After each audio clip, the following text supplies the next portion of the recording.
Chapter 1: The Empty Nest. Sophia sat at the edge of the bed she had once imagined filling with the laughter of children. The pale blue walls of the room stared back at her, mocking her dreams of cradles and nursery rhymes. It wasn't just a bedroom anymore. It was a graveyard of hope. She clutched the crumpled letter from the fertility clinic, her eyes tracing the words she already knew by heart. "Despite our best efforts, we regret to inform you." The words were a knife she'd been stabbed with too many times.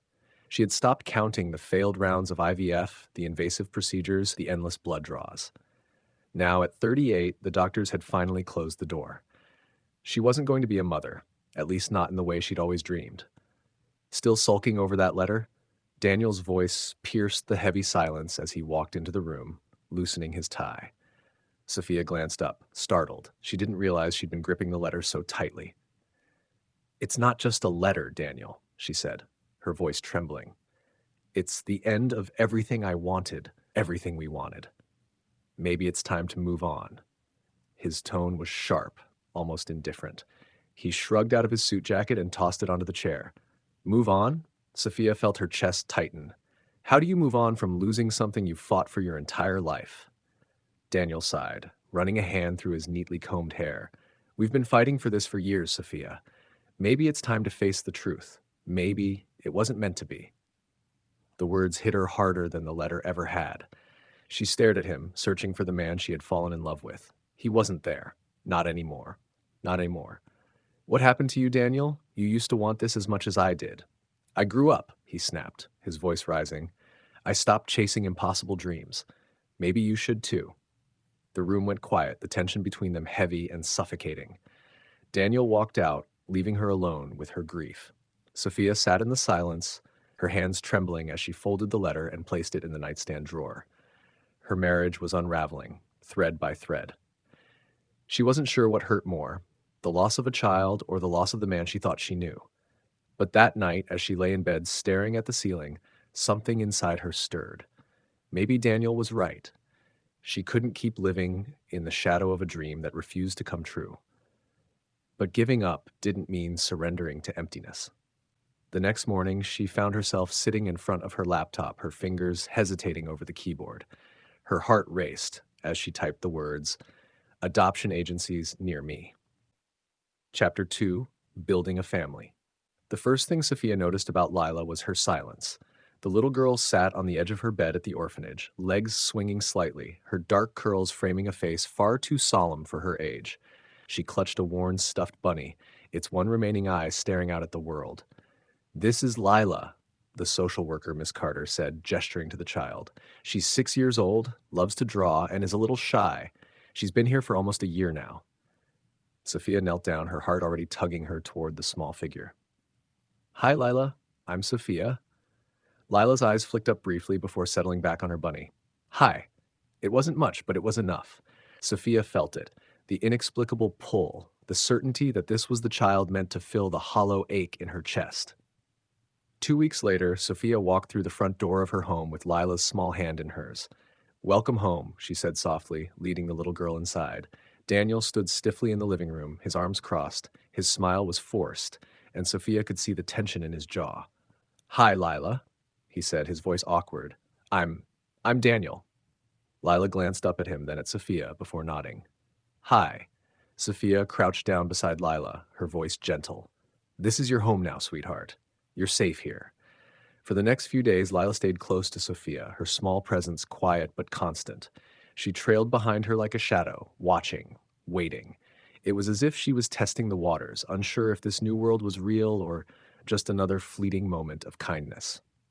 One evening, Sophia found Lila sitting on the floor of the guest bedroom, a set of colored pencils scattered around her. The little girl was drawing, her brow furrowed in concentration. "What are you working on?" Sophia asked, kneeling down beside her. Lila held up the paper. It was a drawing of a man with dark hair and sharp features, his hand resting protectively on a little girl's shoulder. Sophia tilted her head, intrigued. "Who's this?" Lila shrugged, her eyes darting away. "A man I used to know."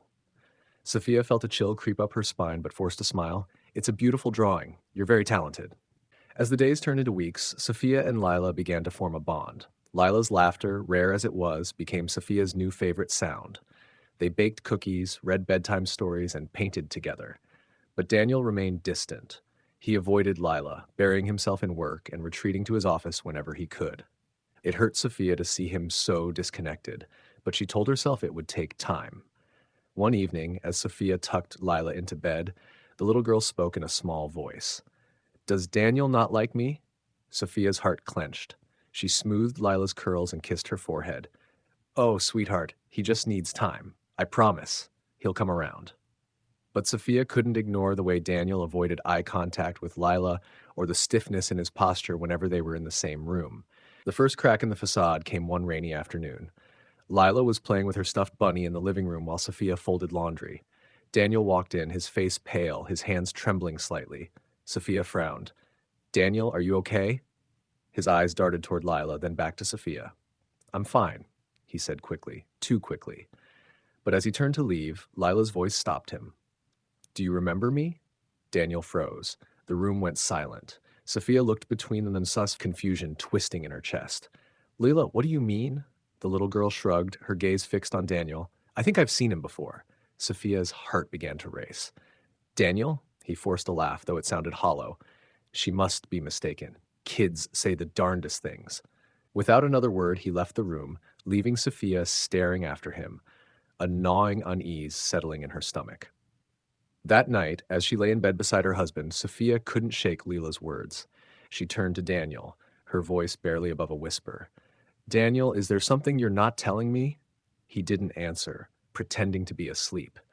But Sophia could feel the tension radiating from him, and for the first time she began to wonder if bringing Lila home had unearthed something she wasn't ready to face. Chapter 3: The Forgotten Photograph. The rain poured steadily outside as Sophia pulled a heavy cardboard box from the closet.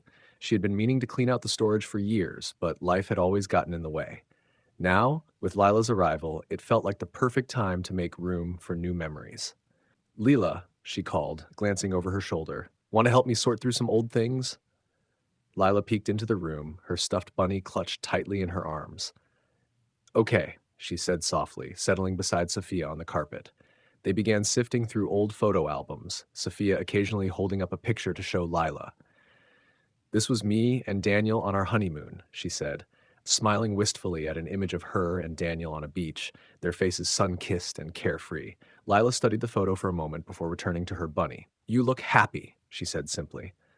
Sophia hesitated, the words lingering in her chest. "We were happy, weren't we?" she thought, but didn't say aloud. As the afternoon wore on, Sophia opened another album, this one filled with older photos of Daniel before they'd met. These were from when Daniel worked in finance, she explained, flipping through pages of office parties and corporate events. Lila pointed at a picture of Daniel standing with a group of coworkers. "He looks different," she said, tilting her head. Sophia laughed softly. "You think so? That's just because he didn't have as much gray hair back then." But as she turned the page, a loose photograph slipped out and fluttered to the floor. Lila was the first to notice. "What's that?" she asked, picking it up. Sophia froze the moment she saw the image. It was a candid shot of Daniel, his arm around a beautiful dark-haired woman. The two of them were in what appeared to be a hospital room, smiling warmly at the camera. In the woman's arms was a newborn baby, wrapped snugly in a pale pink blanket. "Who's that?" Lila asked, her curious gaze fixed on the photo. Sophia's heart raced. She had never seen this picture before, and she didn't recognize the woman or the baby. Her hands trembled as she took the photograph from Lila. I, I, I don't know," she admitted, her voice barely above a whisper. That evening, after putting Lila to bed, Sophia confronted Daniel in his office. The photograph burned in her hand like a live ember. "Daniel," she said, her voice sharper than she intended. "What is this?" She thrust the picture toward him. Daniel's face drained of color the moment his eyes landed on the image. "Where did you find that?" he asked, his tone defensive. "In one of the photo albums," Sophia replied, crossing her arms. "Who is she, and whose baby is that?" Daniel stood, his expression shifting from shock to irritation. "It's none of your business, Sophia." "None of my business?" Sophia's voice rose, anger bubbling to the surface. "You're my husband. This is clearly you with another woman holding a baby. How is that none of my business?" Daniel pinched the bridge of his nose, his frustration palpable. It's not what you think, he said finally. It's just someone I used to know. The baby isn't mine. Sophia stared at him, her instincts screaming that he wasn't telling the whole truth. You expect me to believe that? After everything we've been through trying to have a child, you never thought to tell me about this? There was nothing to tell, Daniel snapped. It's in the past, Sophia. Let it go. But she couldn't let it go. Not when the image of the baby lingered in her mind. And not when Lila's quiet words from weeks ago echoed in her ears. Do you remember me? Determined to uncover the truth, Sophia waited until Daniel was asleep before sneaking back into his office. She opened his desk drawers, searching for anything that might explain the photograph. Most of the drawers contained nothing but paperwork and office supplies, but in the bottom drawer, buried beneath a stack of old folders, she found a small, locked box. Her fingers trembled as she held it. Whatever was inside, she knew it wasn't meant for her eyes. The next morning, Sophia dropped Lila off at school and drove to the locksmith. By the time she returned home, the lock had been picked. Inside the box, she found a stack of documents, hospital records, a birth certificate, and a few more photographs. Her breath caught in her throat as she read the name on the birth certificate, Lila Eva Harper. Sophia's world tilted. The pieces of the puzzle began to fall into place, and yet 100 more questions exploded in her mind. Why is Lila's name on this birth certificate? Who is Eva Harper? And why does Daniel have these documents? Sophia clutched the papers to her chest, her heart pounding. Whatever secrets Daniel was hiding, they were bigger than she had imagined. Chapter 4, The Secret Connection. Sophia's fingers trembled as she spread the documents across the dining table. The hospital records, the birth certificate with Lila Eva Harper scrawled in neat black ink, and the photos she hadn't seen before, it was all too much. The name Eva Harper stood out like a flashing neon sign in her mind. Who was Eva? And what did she have to do with Daniel? Sophia picked up the birth certificate again, her gaze settling on the line labeled Father's Name. The space was blank, but her instincts screamed that Daniel's connection to Lila wasn't coincidental. The thought sent a shiver down her spine. Her phone vibrated on the table, jolting her out of her thoughts.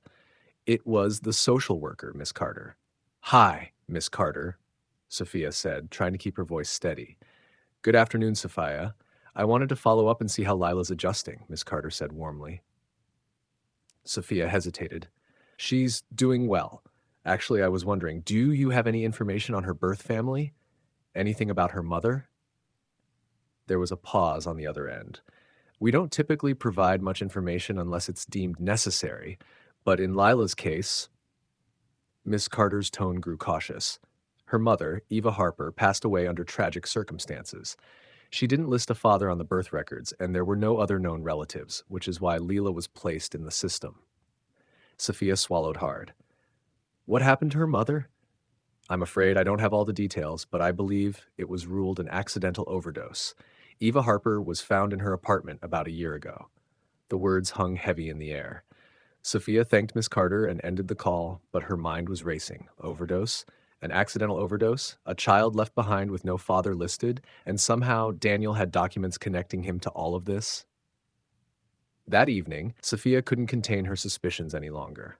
As Daniel sat at the dining table, scrolling through his phone, she slid the birth certificate across to him. His eyes flicked down to the paper, and his entire body stiffened. What is this? He asked, his voice low and guarded. You tell me, Sophia said, crossing her arms. Why do you have this? Why does it say Lila Eva Harper? Daniel set the paper down slowly, his expression unreadable. Where did you find this? In your locked box, she said, her voice trembling. Why are you keeping secrets from me, Daniel? What aren't you telling me about Lila? For a moment she thought he might deny everything, but instead he leaned back in his chair, rubbing his hands over his face. You weren't supposed to find that, he muttered.